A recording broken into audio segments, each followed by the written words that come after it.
우리에게 주신 하나님 말씀은 두 군데 봅니다. 사도행전 9장 10절부터 19절, 마태복음 27장 45절부터 50절입니다. 저와 함께 교독하시겠습니다. 그때 다메섹에 아나니아라 하는 제자가 있더니 주께서 환상 중에 불러 이르시되 아나니아야 하시거늘 대답하되 주여 내가 여기 있나이다 하니 주께서 이르시되 일어나 집 가라 하는 거리로 가서 유다의 집에서 다섯 사람 사울이라 하는 사람을 찾으라. 그가 기도하는 중이니라.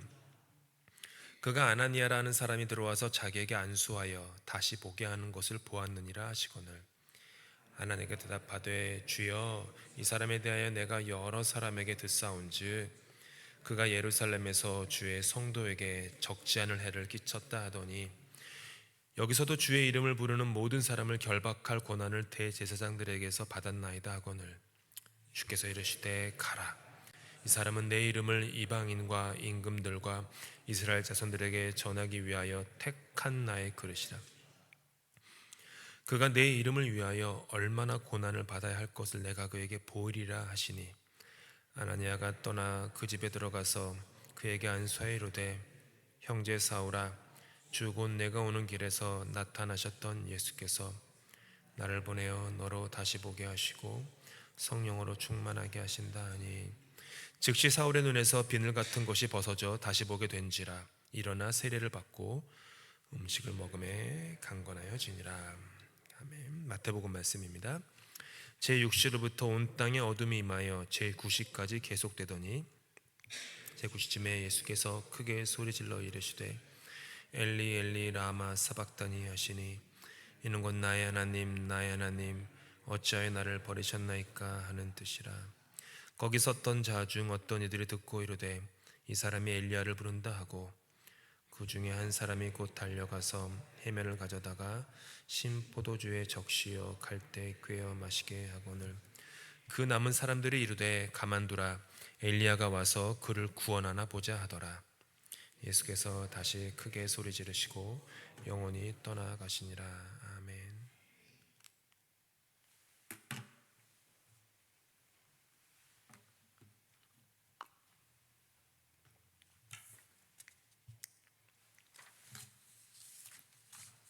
오늘 내가 아니라 부르심이 나를 선택했다 라는 제목으로 우리 말씀 묵상하겠습니다. 고전 책들을 좀 읽으셨는지 모르겠습니다. 표정을 보아하니 안 읽으신 것 같기도 하고 뭐 톨스토이, 도스토옙스키라든지 등등등 읽어보셨겠죠. 조금이라도 단테의 신곡은 읽어보셨습니까? 단테의 신곡에 그 연옥편이 나옵니다. 지옥편이죠. 연옥편. 이 단테의 그 신곡 연옥편에 이런 글이 나옵니다. 삶의 여정 중간에 어두운 숲 속에서 길을 잃은 내가 보였다. 참 짧은 말인데 굉장히 의미심장합니다. 하필 또 이것도 단테 신곡 중에 뭐 천국편 이게 아니라 연옥편에 있는 거예요. 삶의 여정 중간에 그 중간이 어느 쯤일까? 우리의 횟수를 80으로 치면 이제 40살쯤 된 걸까요? 삶의 여정 중간에 어두운 숲속에서 가만히 보니까 내가 길을 잃었네 였다라는 거죠. 내가 걸어가는 인생의 길을 안다고 생각하며 걸어왔습니다. 그래서 무던히도 열심히 살아왔습니다. 그런데 어느 순간 가던 길을 멈추고 지나온 길을 뒤돌아봅니다. 그리고 지금 내가 선 자리를 돌아봅니다. 그 삶의 여정 중간에 어두운 숲속에서 길을 잃은 내가 보일 때가 있습니다. 눈이 멀게 된 바울이었습니다. 눈이 멀게 된 바울이 오늘 우리 함께 읽은 본문처럼 다메섹이라는 곳에 있는 직가라는 도로가 있어요. 거기에 있는 유다라는 사람의 집에 머물게 됩니다. 한국 개역개정 성경에서 번역한 것처럼 직가, 곧은 길, 똑바로 뻗은 길, 이것이죠. 저는 안 가봤지만 지금도 터키에 가면 1.6km 정도로 곧게 뻗은 길이라고 합니다.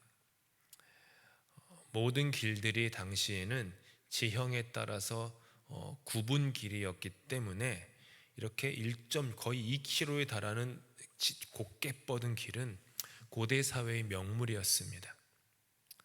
그런데 바울은 곧게 뻗은 길을 곧게 걸을 수가 없었습니다. 지난주 우리가 주일 말씀 묵상하고 찬양 부른 게 똑바로 걷고 싶어요.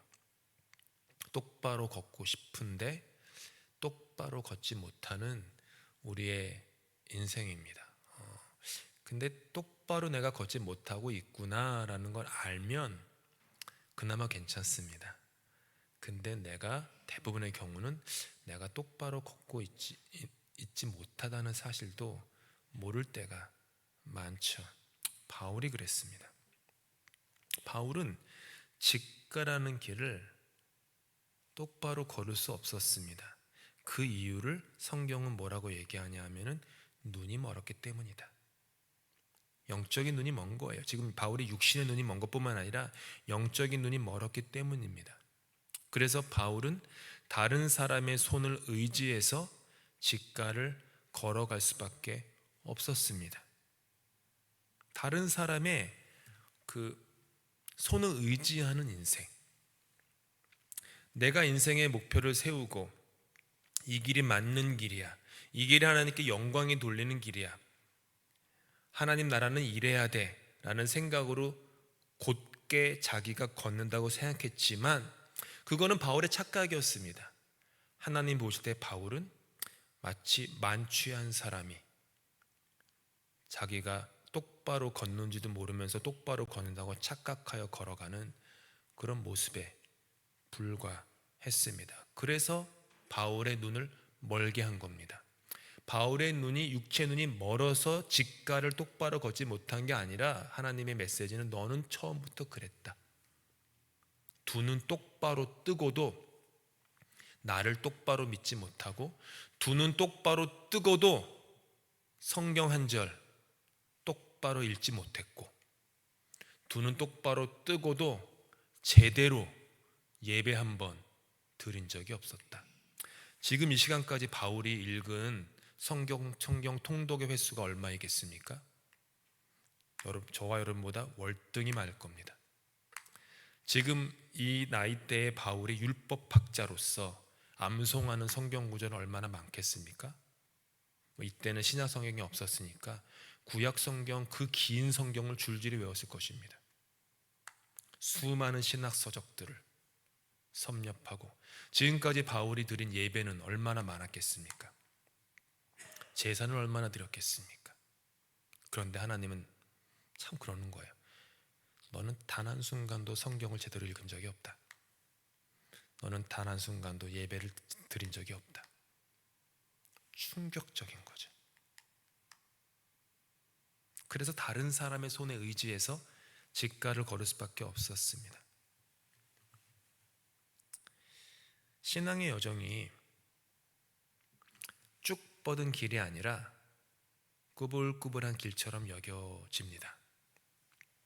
신앙생활 하시면서 아주 그냥 그 토론토에 가면 영스트리트처럼 그냥 꾸불꾸불하지 그냥 직선으로 그냥 한없이 쭉 뻗어 있는 그 영스트리트 같은 그런 신앙의 여정을 걸어오지 않으셨을 겁니다.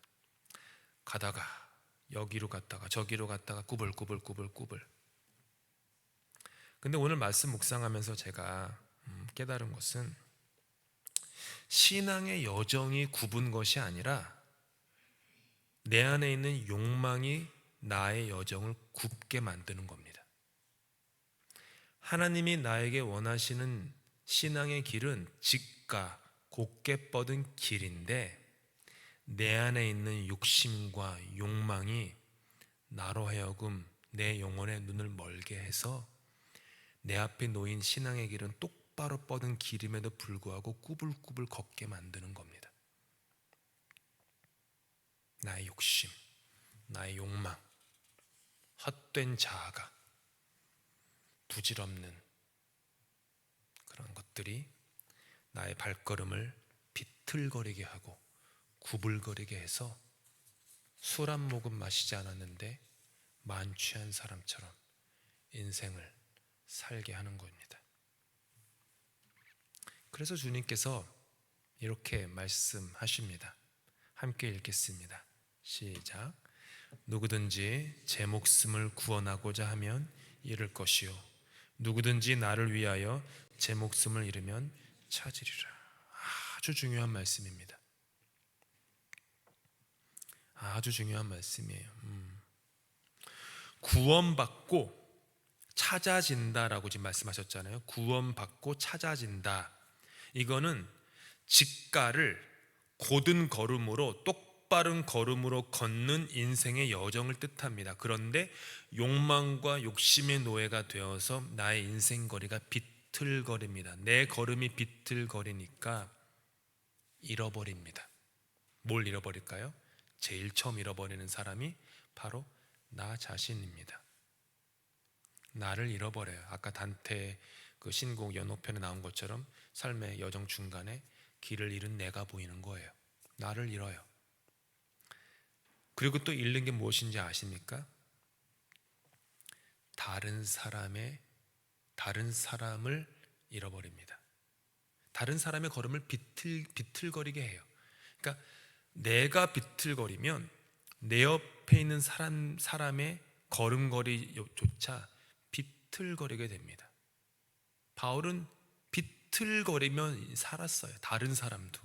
그것이 바울이 되기 전에 사울의 인생이었습니다. 그런데 내가 죽고 내 안에 예수가 살면 걸음걸음이 똑바라집니다. 왜죠? 더 이상 그 걷는 걸음이 내가 걷는 걸음이 아니라 예수가 걷는 걸음이기 때문입니다.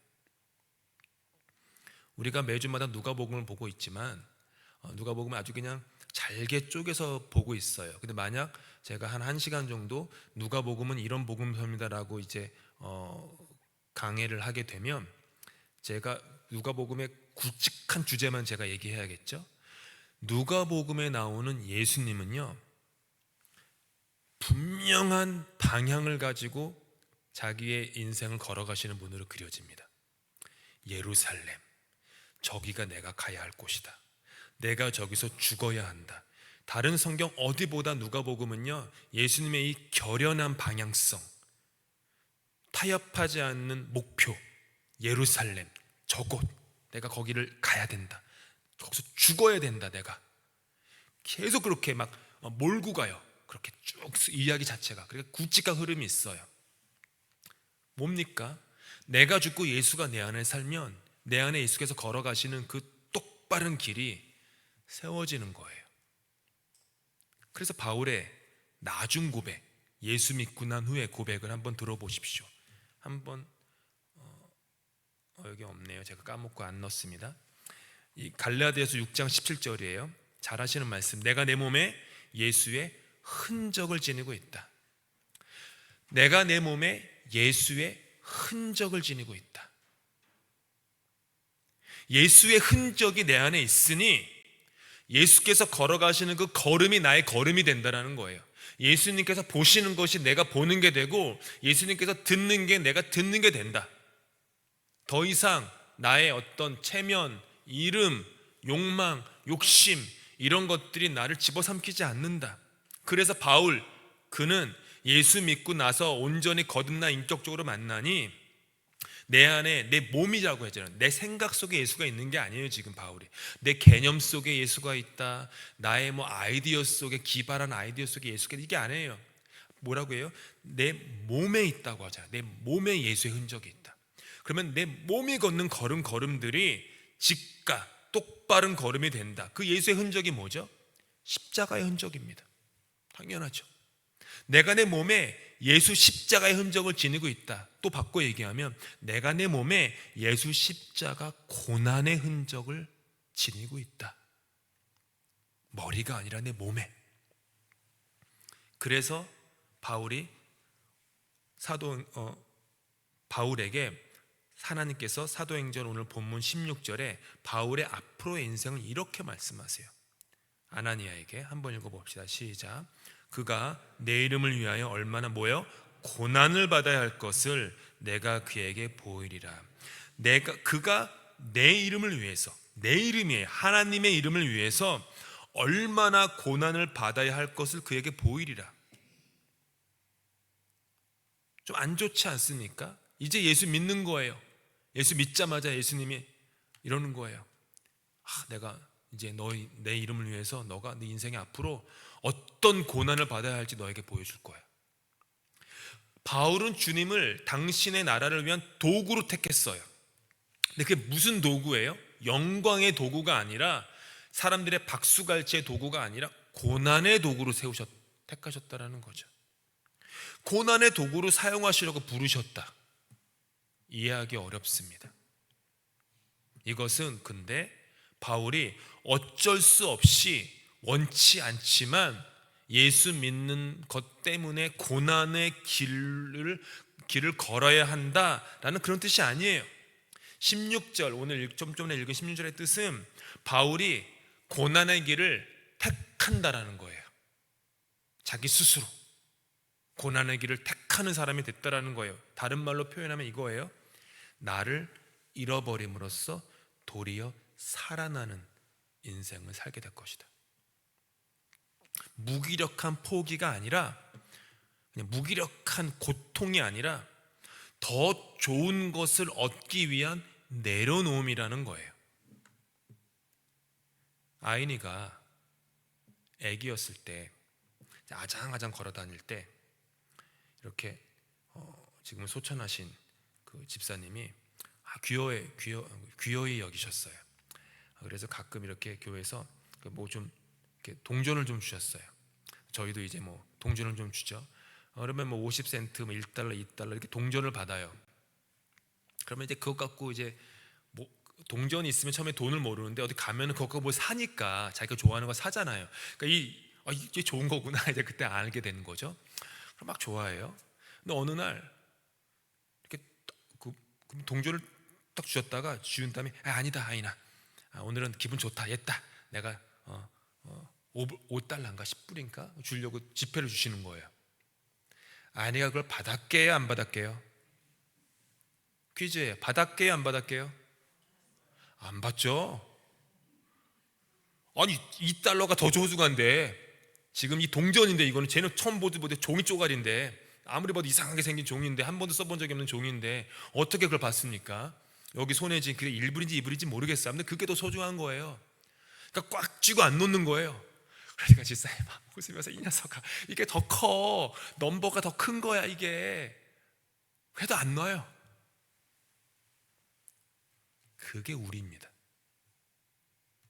이게 좋은 줄 알고 내 목숨, 내 생명, 내 이름, 내 체면, 나의 시간, 나의 계획, 내 거, 이 작은 거, 이게 소중한 걸 알고 꾹 잡고 있으니까 하나님이 네 목숨 내려놔 봐, 한번 너 자신 포기해 봐. 그래도 못 놔요. 못 놔요. 내려놓음은 더 좋은 것을 얻기 위함입니다. 우상은요 그렇지 않아요. 우상은 내려놓게 해서 그것을 빼앗아 갑니다. 그게 우상이에요. 한번 연구해 보세요. 모든 우상이 그렇습니다. 착취해 갑니다. 근데 하나님은 내려놔, 더 좋은 게 줄게. 이 녀석아, 네가 지금 쥐고 있는 거 좋은 거 아니야. 잠깐만 좋은 거야. 이거는 잠깐만 일시적이야. 더 좋은 거 줄게. 버림은 찾기 위함이고 내려놓음은 들려지기 위함입니다. 정말로 풍성한 하늘의 생명을 얻으려면 죽어야 하는 거예요. 이 놀라운 생명을 그래서 주님은 바울에게 아까 읽은 말씀, 여기 화면에 있는 것처럼 보이리라 라고 하세요. 보이리라. 이 고생 저 고생 고생하다가 인생을 마무리하게 될 거야, 이 얘기가 아니라 이 고난이 바울의 인생 여정에 얼마나 큰 유익이 될지를 하나님께서 바울에게 친히 보여주셔서 고난당함이 유익이다라는 말을 하게 할 거라는 거예요. 시편 119편 말씀도 그런 겁니다. 함께 읽읍시다. 시작. 고난당한 것이 내게 유익이라. 이로 말미암아 내가 주의 율례들을 배우게 되었나이다. 참 신기한 거는요, 편하면 말씀에 가까이 안 가시더라고요. 성경책 먼지가 수북히 쌓이고, 근데 뭔가 삶에 고난이 오면 성경 위에 소복히 쌓인 먼지를 터시더라고요. 그제서야 말씀을 여시더라고요. 그것도 좋아요. 그것도 안 하는 사람들이 부득이신데, 근데 기왕이면 그 전에 열면 얼마나 좋았겠습니까? 또 그것도 있어요. 늘상 읽는 말씀인데 그냥 뭐 그렇지. 내가 고난을 당해보니까 그 말씀이 그냥 그 말씀이 한꺼풀 마치 양파 껍질 까는 것처럼 계속 까여져 가지고 깊이 있는 그 말씀의 그 마음들이 막 내 안에 오는 걸 다 경험하실 거예요. 왜요? 고난 때문에, 아픔 때문에 그렇습니다. 그렇지 않으면 말씀 받기 어렵죠. 왜 하필 고난일까 생각해 봅니다. 왜 하필 고난이 우리에게 유익일까? 16절에 보니까 아까 읽었던 16절에 보면은 내 이름을 위해서 바울이 고난을 받는다 하세요. 내 이름을 위해서. 인간은요 스스로 고난을 택하지 않습니다. 본능적으로 고난을 회피해요. 이거는 생존 본능이에요. 본능적으로 고난을 회피합니다. 바로 그런 이유 때문에 반면에 욕망에 사로잡힌 인간이 진리에서 멀어져요. 왜냐하면 진리를 얻기 위해서 그것을 고난 가운데 얻어야 되는데 멀어지는 거죠. 고난을 피하는 거죠. 그러다 보니까 진리로 멀어져요. 진리에서 멀어지다 보니까 뭐랑 멀어져요? 참다운 생명, 풍성한 생명과 멀어져요. 근데 한번 보십시오. 이 땅의 모든 생명은요, 제가 여러 번 얘기한 것 같은데 고난을 통해서 얻어집니다. 고난 없이 얻어지는 생명은 없습니다. 요한복음의 말씀 한번 읽어봅시다. 시작. 여자가 해산하게 되면 그때가 이르렀으므로 근심하나 아기를 낳으면 세상에 사람 난 기쁨으로 말미암아 그 고통을 다시 기억하지 아니하느니라. 세상에서 당하는 고통은 허무한 고통일지 모르지만 예수 그리스도께서 우리 인생에 허락하시는 고통은 허무하고 허탈한 고통이 아니라, 고난이 아니라 새 생명을 낳는 해산의 고통이라는 거예요. 그게 바울이 경험한 깨달음이에요. 그게 예수님의 말씀이에요. 새 생명을 낳는 고난. 여기 있는 우리 모두는 새 생명을 낳는 그 고난의 시간을 지나간 어머니 덕분에 이 땅에 태어났습니다. 만약 저와 여러분의 어머니께서 나 고난 싫어, 나 고통 싫어, 나 아픈 거 싫어, 나 편하게 살 거야, 그러고 고난을 거부하셨다면, 고난의 등을 돌리셨다면 저와 여러분이 여기에 있을 수 있었겠습니까? 그 언젠가 나의 어머니께서 그 고난의 사망의 음침한 골짜기를 지나신 덕분에 내가 지금 여기 있는 것입니다. 주님께서 마찬가지로 당신의 사랑하는 자녀들을 굳이 고난으로 부르시는 이유는, 그리고 굳이 십자가로 부르시는 이유는 새 생명 주시기 위함입니다. 부활 새 생명 주시기를 위함이에요. 이걸 믿으시면 바랍니다. 고난이 오면 아프지만 그래도 밑바닥에 소망이 있길 바랍니다. 아, 그래? 하나님이 나 또 얼마나 거듭나게 하시려고, 나에게 무슨 새 생명 주시려고 이렇게 고난 주시나? 이런 작은 소망의 씨앗이 우리에 있으면 좋겠습니다. 오늘의 주제가 내가 아니라 부르심이 나를 선택했다입니다. 부르심이 나를 선택하는 거예요. 내가 부르심을 선택하면요, 100이면 100, 1000이면 1000, 고난은 쏙 빼놓고 선택할 겁니다. 내가 부르심을 선택하면 십자가는 우회할 겁니다. 나는 나의 유일한 만족인, 나의 유일하게 욕망을 만족시키기 위한 그 길만 걸어갈 거예요. 십자가와 멀어질 것이고 당연히 부활은 없게 됩니다. 고난이 없으니 허영과 허상과 환상의 길을 걷게 됩니다. 그래서 하나님이 바울을 부르신 것입니다. 바울은 하나님의 새 생명을 낳는 고난을 택할 수가 없기 때문에 하나님이 바울을 부르신 거예요. 바울이 스스로 부르심을 택한 게 아닙니다. 말 그대로 부르심, 즉 부르심이 그를 선택한 겁니다. 바울이 주님을 찾은 것이 아니라 주님이 바울을 찾으신 거죠. 이사야 선지자가 다음과 같이 증거합니다. 함께 있습니다. 야곱아, 너를 창조하신 여호와께서 지금 말씀하시느니라. 이스라엘아, 너를 지으신 이가 말씀하시느니라. 너는 두려워하지 말라. 내가 너를 구속하였고 내가 너를 지명하여 불렀나니 너는 내 것이다. 지금 말씀하세요. 내가 너를 불렀다. 내가 너를 지명하여 불렀다. 너가 나를 찾은 것이 아니다. 내가 너를 찾은 것이다. 저와 여러분도 마찬가지입니다. 내가 잘 믿어서, 내가 열심히 해서, 내가 자격이 있어서 하나님을 부른 게 아닙니다. 만약 그렇다고 우리가 믿는다면 착각일 뿐더러 우리가 걸어가는 그 길에는 새 생명을 낳는 해산의 고통은 없을 것입니다. 하나님이 나를 부르신 겁니다. 내가 하나님을 선택한 것이 아니라 하나님이 나를 선택하신 것입니다.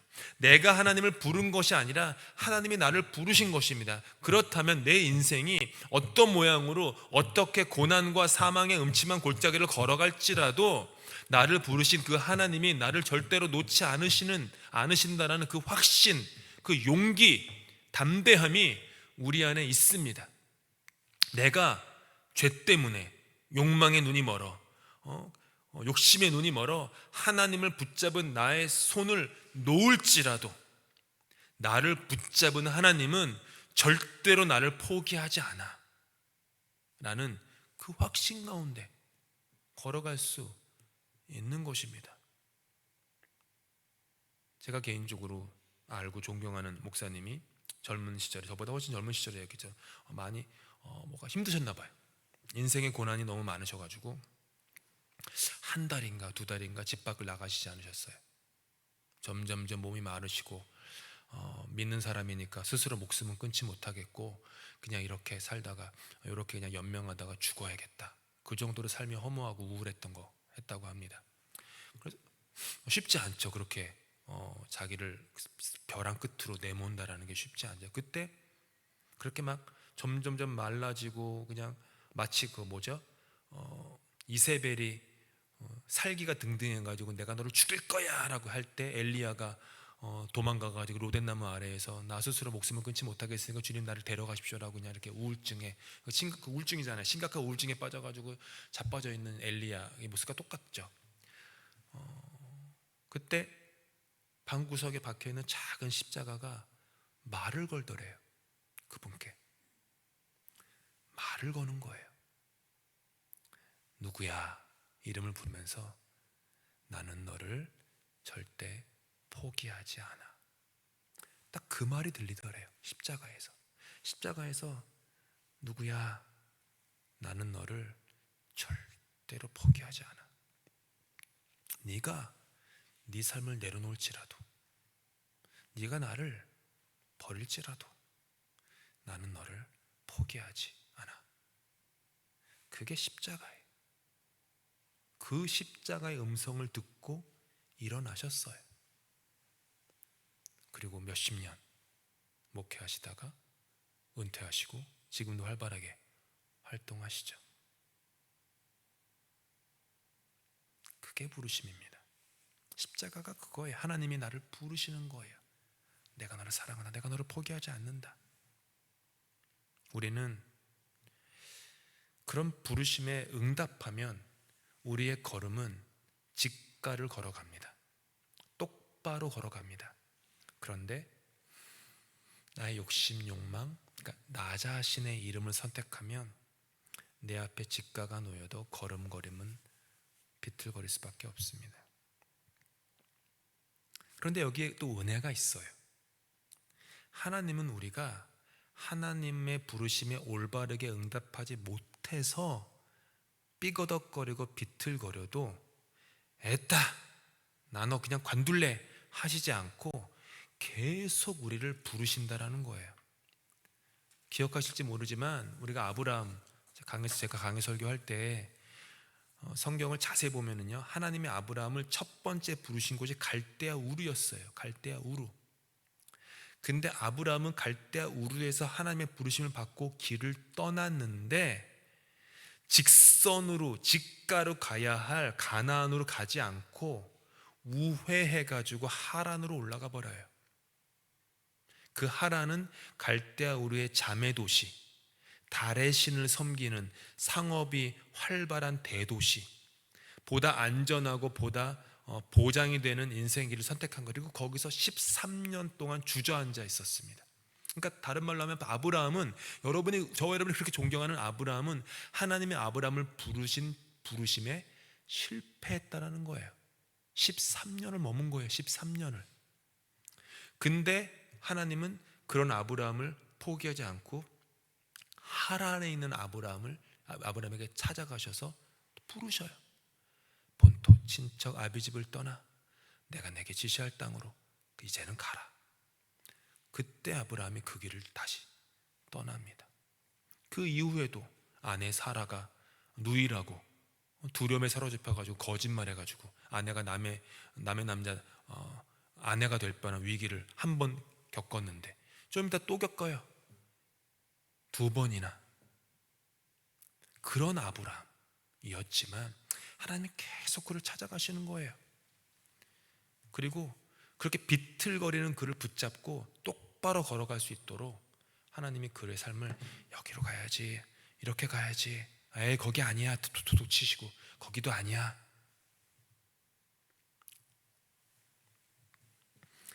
작자미상에 그 5장으로 된 자서전이라는 시가 있습니다.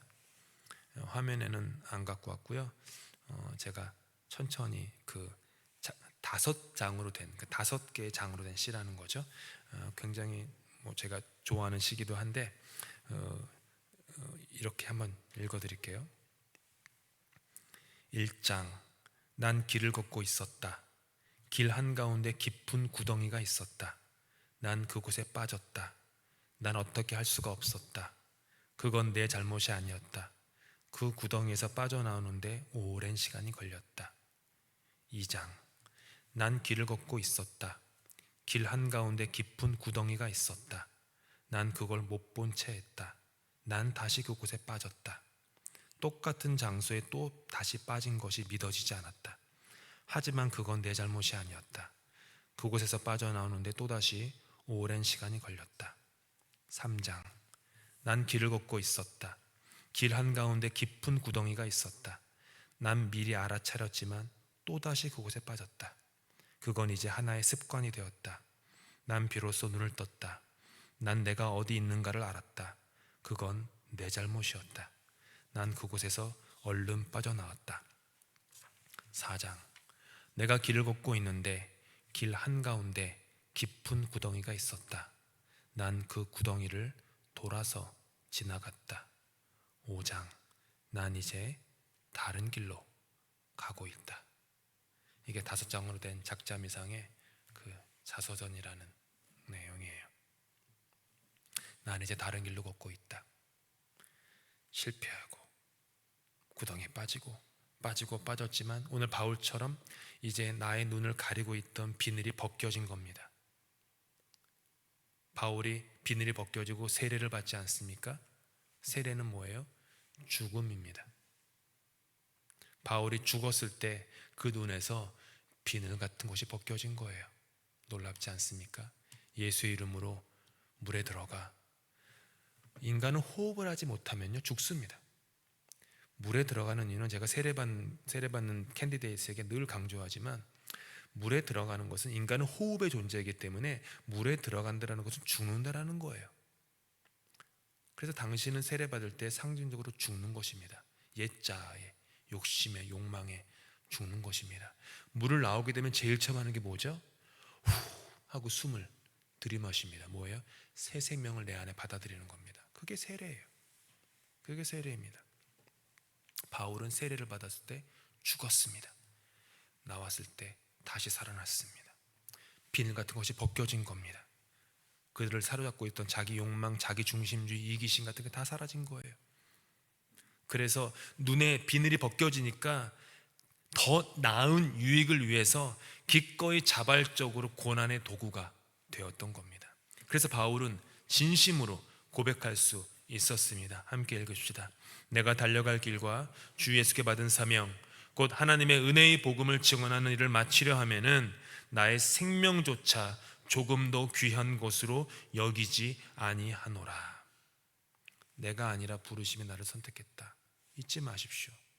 여러분이 하나님 선택한 게 아닙니다. 여러분이 기독교를 선택한 게 아니에요. 십자가가 여러분을 선택한 것입니다. 십자가가 저와 여러분의 이름을 부른 것입니다.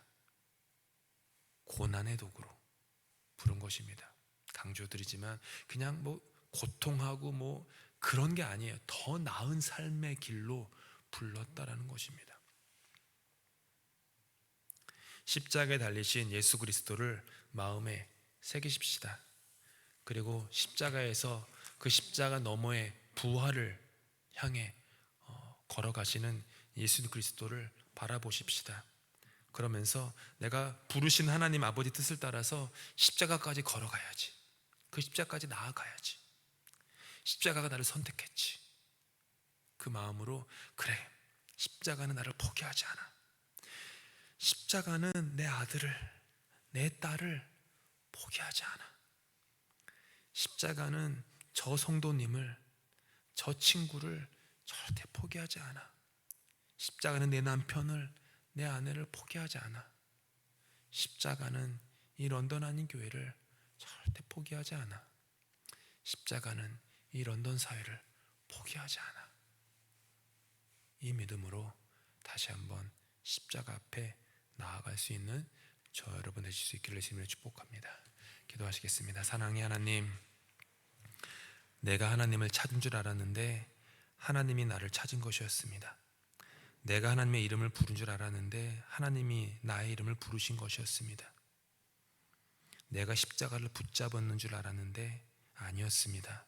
십자가가 그동안 나의 삶을 붙잡고 인도했던 것이었습니다. 감사드립니다. 내 뜻대로 내 마음대로 사는 인생인 줄 알았는데 아니었습니다.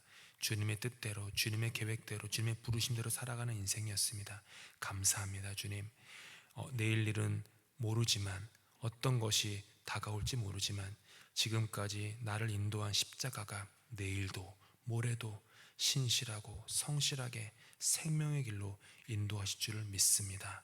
걱정하지 않고 두려워하지 않고 낭망하지 않고 낙심하지 않고 신뢰하며 믿으며 감사하며 주님의 십자가와 함께 내 앞에 놓인 길을, 우리 앞에 놓인 길을, 그 직가를 똑바로 걸어갈 수 있도록 우리 인생 축복하여 주시옵소서. 예수 그리스도 이름으로 기도합니다. 아멘.